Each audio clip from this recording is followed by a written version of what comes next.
You're listening to Real Estate in Bourbon. Whether you like it neat or on the rocks, you're in the right place. And now your host, Dawn Roy.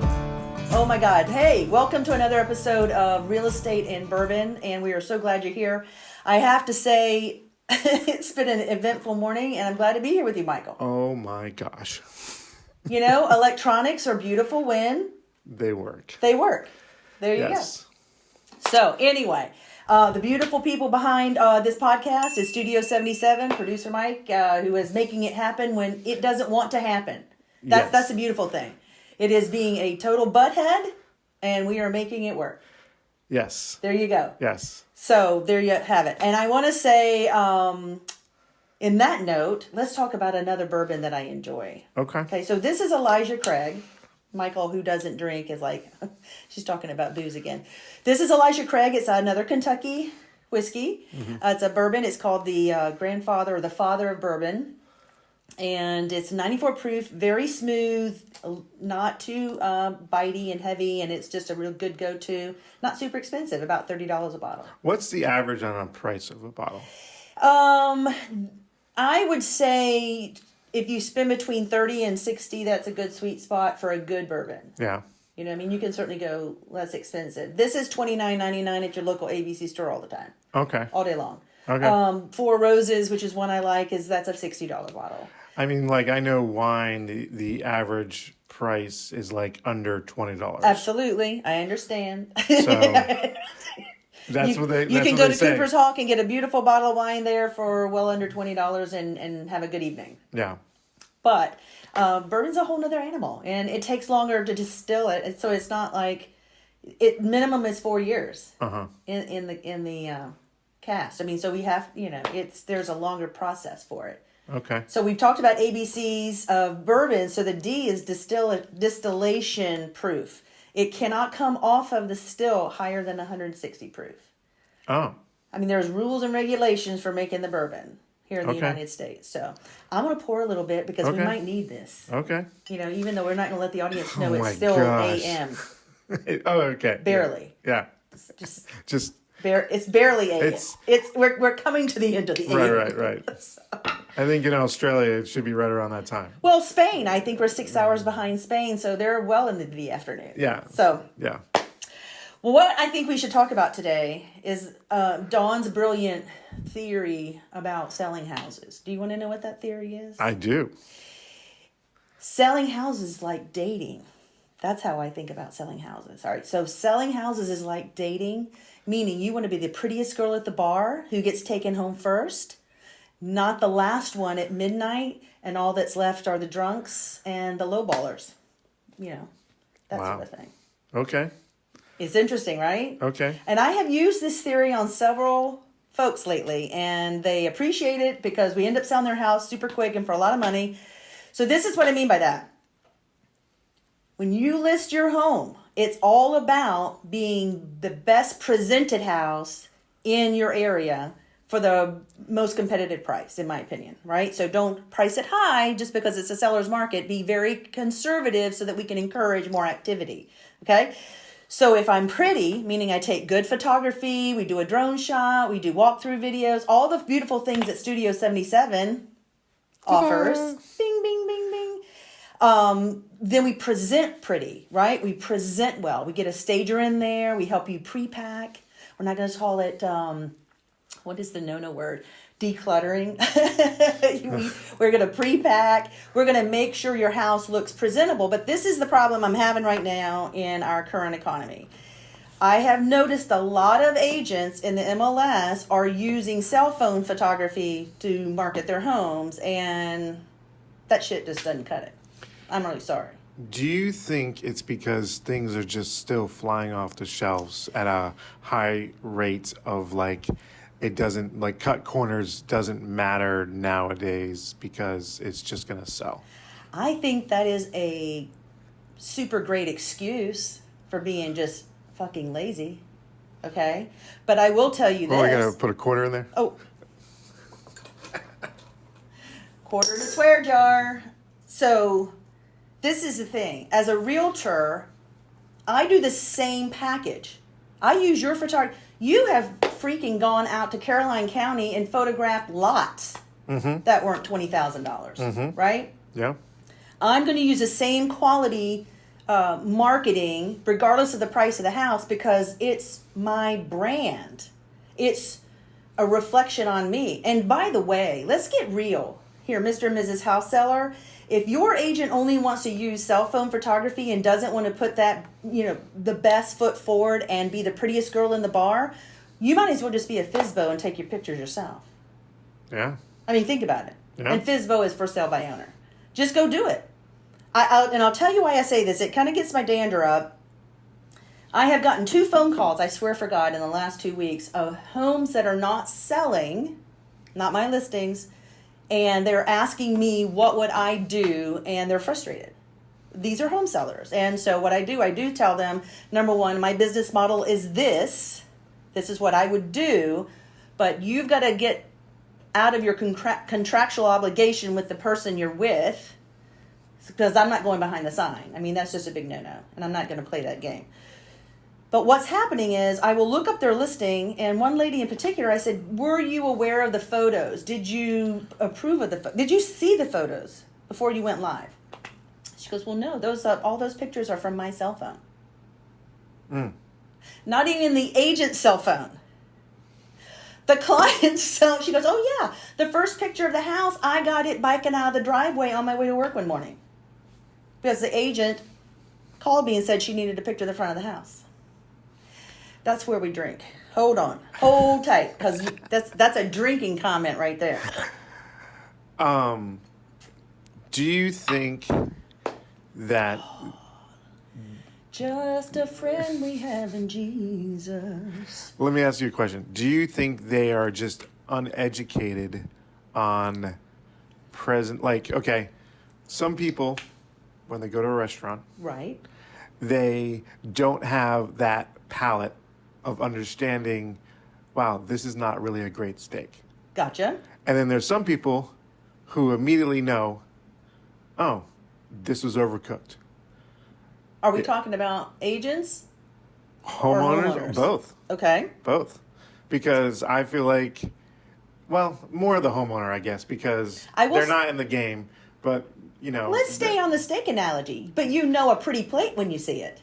Right. If the plating is beautiful, there is a perception of value. Okay. Let's go with that. So if we're not even going to make a pretty presentation of your home, the buy-in public does not see value. They don't see value. It's like, it's an old analogy. If you go in and you try to neutralize color, there's a lot of people love wallpaper. God love you. My mother wallpapered everything but the cat when I was a kid growing up. It doesn't fly with young people. So if you have a home that's going to sell to a family, let's neutralize wallpaper. Let's neutralize colors. But the old adage is a $50 can of paint is worth $10,000 on the wall. And that holds true. The perceived value. So I don't know anybody that buys houses these days that's not looking on their cell phone. And here's another thing. It's like a dating app. Redfin, Zillow, Realtor.com. Those are dating apps for your house. And they're swiping left. If your pictures don't jump out at them and make them go, oh my gosh, and get them off the couch to walk through the house, to walk through your front doorway, then what's the point of having your house on the market? Putting your home in the MLS is the least minimum value for you. All it's doing is syndicating, right, to all of the internet sites. But if you're not dressed up pretty and you don't have a really nice lipstick on, you're not getting any attention. That's the point I'm trying to make here. The point I want to say to agents, please, dear Lord, step up your game. Represent your client to the best of your ability. And I'm telling you, Mike, you have done fit photos, drone shot, walkthrough video for like what, $200? Yeah, I mean Come on. my lowest back in the day when I started out Right. was photos only rancher 125. Like we're talking That's maybe cheap in the scheme of things. Yeah, like a half bath or whatever. Right. Now, I've been doing this for over almost 10 years. Okay, so you So started I've- when you were 17. It's okay.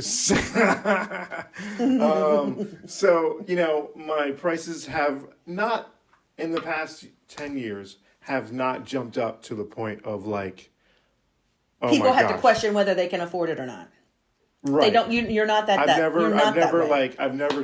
I'm a part of a real estate photography Facebook group page. Yeah. That's worldwide. Like I see. You know what other people are charging. And there's, obviously there's some really, really phenomenal work out there. Right. That that's what they charge. You know what I'm saying? And it's X amount of dollars. Right. And so, but there's some people don't understand certain markets that doesn't work. Correct. You know what I'm saying? Like if I was in Florida, You'd be doing something different. I'd be doing, because the city's bigger, driving's more, like it would be, here Right. in town, I can pretty much get to anywhere in 25 minutes Easy. and not be stuck in traffic. Right. So driving wise, there's a factor in there too Right. from what I charge and whatnot. But for service, and also there's people out there who charge, like I try to get my stuff out that night because I want you to have it for the morning.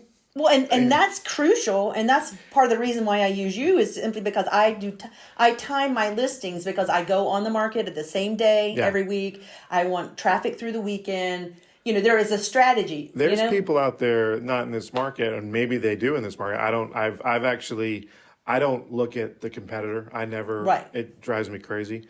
So I just turn it off. Stay in your lane. Stay in and my swim lane. the Do hardest what you I can do. What I swim. do. Right. And so but I know that there's people out there that if you want it less than 12 hours, they'll charge you an extra $100. Okay. You know what I'm saying? But that's their business model. That's their business model. But I'm saying, like, I don't do that Right. because I base it on volume with each client. Right. And I want to build Well, and you want to build loyalty too. Loyalty and stuff like that, I've used you for I don't even know how long now. Yeah. It's been forever. I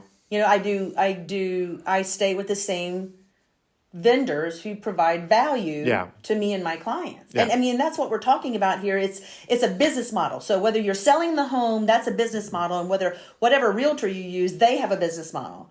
And the business models better coincide with each other to make a successful.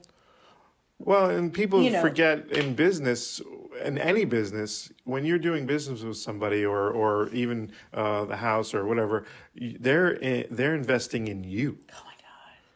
You know what I'm Ding, saying? ding, ding, ding. They're investing Right? in you. So it's like, I'm providing a service or whatever, Right. but I'm presenting myself with you together to the homeowner. So it's like, I need to make sure that, because we're a team.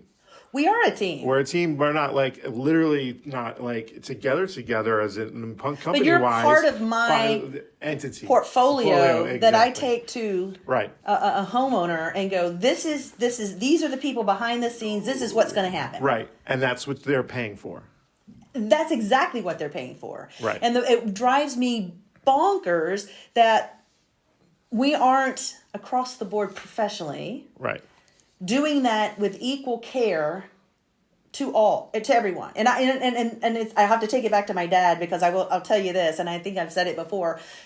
Everything I know about real estate, I learned slinging hash. My father owned a restaurant. I was waiting tables as an 11-year-old.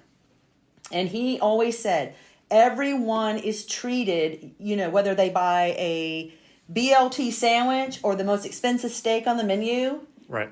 they're given the same experience. Everything is the same. The dollar amount of what they're spending is irrelevant. The dollar amount of a home price is irrelevant. It's irrelevant. It literally deserves, the people who have entrusted you deserve to have professional photography and professional marketing and the same enthusiasm that you would sell a $500,000 house, a $300,000. It doesn't matter. The house price is important to the seller, but it's not important to how you market. Now, if you get into the $1 million properties, there's different. You start spreading your net because of demographics. Like you start casting to more of a worldwide, population that can afford, anything north of a million. But that being said, in your bread and butter housing market in Richmond, Virginia, the very least you should do for them is to hire professionals from Studio 77 to make your girl look so pretty that you're the first one out of that bar. Because if you aren't, you know the houses that I'm talking about, they've been on the market 65, 75 days. They're helping sell the neighbor's home. Because in comparison, they're like, oh. And you can't get traffic through the house if you don't have compelling photos to make. It's a dating app, I swear for God. Zillow's a dating app. It's like, no. Because you're on dating app. I mean, I did dating apps and all, just full disclosure, I haven't done it in about a year because it's evil. Dating apps are evil and they bring out the worst in humanity. But you might look a little bit at their profile, but what are you looking at first? Their presentation, how they present themselves physically. Because that's all, it's a one-dimensional thing. It's all you have. And so it's like swipe. I mean, they could have been wonderful human beings. Jesus loves them. I don't know. Maybe not me, but somebody loves them. And you're swiping through because it didn't strike you. It didn't strike you. That picture didn't strike you. And then the next thing you know, you're down to maybe a couple, whatever. And that's the same with houses. People are swiping on your house through Zillow and all the platforms. And if you don't get them to go, ooh, oh my God, look at that kitchen. Oh, dear Lord, the backyard. We've got to go see that. Yeah. I got to go date that. I got to go see if that's available. That's what I'm talking about. Well, there's two things that it reminds me of when you say restaurants. I learned something when I worked for a dealership that had 27 different car lines. Right. And I worked at the one. I started when I was 19. And when I was working through the ranks and whatever and starting out, washing cars and worked my way up, the owner itself would he owned 27 car lines. Okay. And he would go to each person every fifth Friday of like the whole dealership and give $5 each person for lunch. Okay.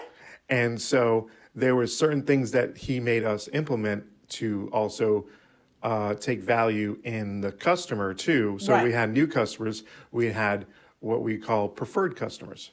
And that preferred means they're brand new babies to us.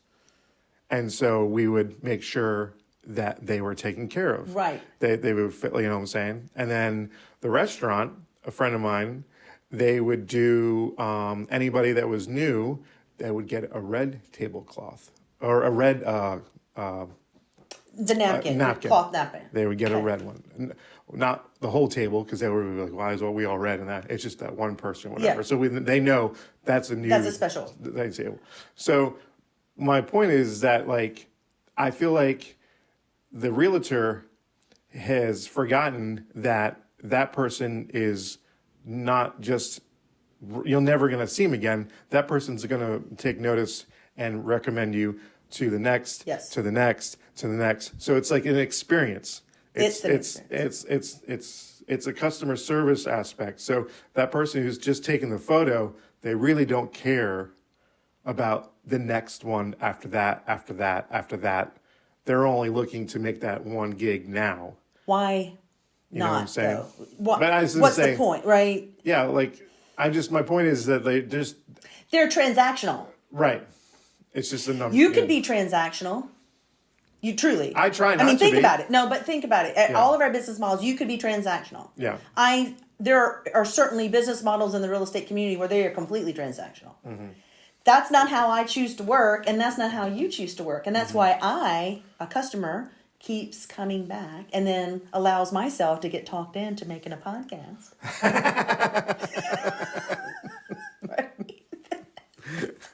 Yeah. And, and to talk about this kind of stuff. I don't want to talk about the pretty obvious of real estate. This is the ugly, needs work part of real estate, in my opinion. So the business model for anyone, I don't care if you're a restaurant, you're a cobbler, I don't care what you do, what widget you sell. If you're not building a database of tried and true loved clients, who want to come back to you, who want to refer you, whatever that be, that is the best marketing dollar spent. Do you know that I have realtors that I've literally have never ever seen at a listing, and I've never Like met. never met them at a listing. Because They don't show up. They've never seen the house. They've never. wait a minute. Yeah. Shut your mouth. Oh yeah. What? Oh yeah. Ladies and gentlemen, Dawn's about to hear some inside dirty scoop too. I don't want to say they do it to every listing or something like that, but the cross paths I've never, nothing's wrong. I mean, like, hey, listen, they're nice and like I'm not saying like they're dirtbags. No, I'm not saying they're dirtbags either. I don't want to put myself in a like I'm saying that that whatever they're doing is wrong. I'm just saying like that I don't know that these are new agents too. You know what I'm saying? Not like someone who's got 10, 15 years experience and so many. Well, that's a team. And then they have coordinators and all that stuff. Right. You know what I'm saying? So. And that's a business model and there's a conversation to be had around that. It's not my business model. I'm a one-person. You know what I mean? Still rolling? We're still rolling. Okay. You know what I mean? I want to have a one-on-one intimate, conversation with you about your home. It's the largest financial instrument you will ever possess. Mm-hmm. And it means something to you, and therefore it means something to me. That's just a different way of doing stuff. But, broad-based, though, I am begging. I don't want any more phone calls from people who can't sell their home because, she's in a gunny, you put the girl in a gunny sack with her hair up in a, ponytail and thrown her into a pretty wine bar like Cooper's Hawk, and no one wants to buy her a drink. That's, what I mean? That's how right. I see it. I want your home to be presented in its best form. Yeah. And that really, it's marketing. It is all marketing. It's how we present. It's how we present ourselves, for crying out loud, when we go out. So, that's a rant, that's a tear, but that's how I see real estate is presenting you in a way, in your home in a way that we get so much attention from everybody. Yeah. That they want to take you all home first. Yeah. And I'm not talking. I don't think that's a bad thing. Like I'm not speaking bad about anybody No. particular. Heavens no. So like I don't want to No, listen. People do what people do. Sometimes it's a one and done that they just, this is the one house they did cell phone photography. Whatever. Well, I've been where I've never heard from the person again and didn't even get paid. Like fell off the map and I tried to, and I'm chasing after $150 or something like that for over 120 days. It totally becomes irrelevant and you're losing money by continuing to chase. I just write it off or whatever. So, and I've had some major ones that were like, I couldn't believe that happened or whatever. And so I had to move on, type of deal. I know. I'm sorry to hear that. But I'm not even thinking about real estate. I'm just talking in general business. People, yeah. People themselves. Well, because I do way more. You do a lot of stuff. Right. You do a lot of stuff. So it's not just what I use what I use you for. Right. Yeah. So. Yeah. But no, I think we just have to. I don't know. As a community, I'm talking about us as a community, whether it be title company, realtor, all of us who touch a homeowner. Yeah. Man, bring your best game to the table. Step it up. Put that person first. Put them in their home and make it about them, and not just some kind of board you have in the office somewhere where it's closing. You know what I mean? Listen, I'm not an idiot. I put premium gas in Delilah, and she takes a lot of money to keep up. And I'm not in it for altruistic purposes, right? I'm not, not a charity. Uh-huh. But man, I don't have trouble sleep at night. I don't worry about stuff. Yeah. You know what I mean? I have a hard time because I want to make everyone happy. That's just who you are. I used to be like you, and to a certain degree I still am, but I've gotten a bit of, I don't give a... Yeah. You know what I mean? Because reality, they are that people and I'm one of those people, I don't know if you are, people really like me, or people don't. And there's no gray area. Well, my personality, I'm Italian. I'm a direct. I'll tell you how it is. Yeah. And I might be trying to be nice about it, but the way it's coming off is Right. not, they're not hearing it nice or Right, whatever. And right. it's like, but I have a genuine try to be good heart to do Right. the best I can, for whatever reason, what Sure. I'm saying. I'm not perfect all the time, but there's an aspect of just common, like, you don't know what that person's going through 100%. on a day to day. And so, am I putting value that's making it worse for you today, or am I making it a little bit better? Right. And so that's the same thing with a homeowner. Everyone's all freaking out when it's day of photography or the day, and it's like, actually, that's the day that you should relax because you've done all the hard work Absolutely. before you got there. If the agent was prepping them properly. Although you and I have done a couple. Do you remember that one house? It was not in good shape. And I won't name the neighborhood, but I was literally going through ahead of you and gathering up. That happens all the time. I was like, yeah, okay, standing behind the wall. Tell me when you're done, then run back in and, throw stuff and close toilet lids. And I drive around with light bulbs in the back of my car because, just sure as I'm sitting here, there's going to be a light bulb out of the chandelier or whatever, you know what I mean? But we've gone through it all. We've had homes where literally you go through these houses and they're immaculate. And it's just like, oh my God. Right. They're just the most amazing properties. And then you go through some that are, they're rentals. A lot of times if you sell a rental, it's, not in the best shape. And it's about convincing a homeowner that if we put a little bit of effort into it, what we could get out of it at the backside. But because it's all about perception of value from the buyer. Well, when I'm going, it used to be where a lot of the homes, the hardest thing was like it wasn't ready and can you stick around for 30 minutes? It's like, actually, I'm on a bell-to-bell, very tight schedule all the time. Now, in the past year or two, it has gone to where flipping the house, the contractor or the agent has never even seen if it's fully done yet. And so they want me to get there on a Thursday because they're going live Friday. Yep. And I walk in there and there's contractor stuff everywhere.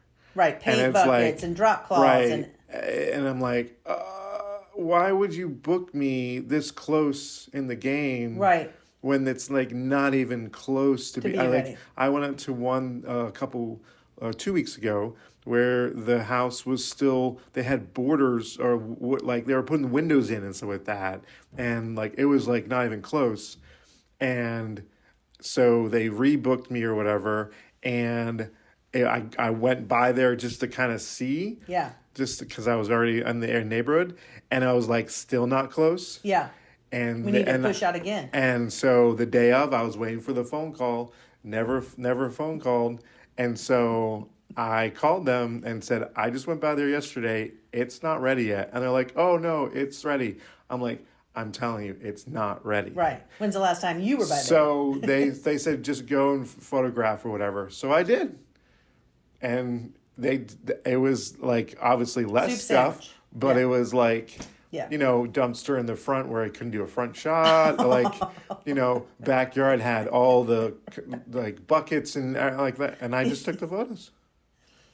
Hey, you gave them an opportunity to get out, right? I tried. You're like, hey, boo, you might your dress needs to be ironed. It's not all prettied out, but that's where it is right now. Wow, that's my theory. I don't know whether it holds water with a lot of people, but my theory truly is we got to present. We have to present ourselves. We have to present the house, and it's like dating. It's you want them swiping left on your photo, or do you want to swipe right? Mm-hmm. And the more swipe rights we get, the more opportunity we have for offers. It's not rocket science, Just think outside of the box a little bit. That's all. Yeah, this is a sticky subject. It is a sticky subject because we're kind of not hating on. We're calling out. Okay. Our community a little bit. Okay. I like. I mean, why not? I mean, are we going to police ourselves or not? In that situation, I wasn't mad. Yeah, but the thing is, it's your photography, and they're not really good. Well, that's the thing. Is like, it's like Your can't, name is I all can't that. I can't provide the full what they're asking for Right. me to do, and so now I feel like I can't charge what I should be charging. Why not? Because it's not fully done. Because I'm not giving them the full package what they requested, and so it's like. I don't want to burn bridges. I don't want to be... I know, and there is a fine line to walk. But if we as a profession do not police our own, the public really deserves that. Mm-hmm. They just do. I mean, if the realtor community doesn't want a whole bunch of for sale by owners hitting the market come spring, you better give them a reason to work with you. Yeah. And that's what I got to say about that. Okay. I think we can close this one out. Well, let's close it out. And thank you for coming. Thank you, Michael, for always being a great bantering partner. That's what it's all about. I love to talk and drink bourbon and banter with others who have great ideas. And listen, go and like, share, repost, talk about, suggest a bourbon you want me to profile. If you want to talk about a certain subject in the real estate market or things that you are curious about, make a comment or email us at realestateandbourbon@gmail.com. We're here to just talk a little fun, have a little drink, and put some quarters in the swear jar. So see you next time. Thanks for listening to today's episode of Real Estate and Bourbon with Don Roy. If you have any questions about something you've heard on today's episode, send us an email to realestateandbourbon@gmail.com.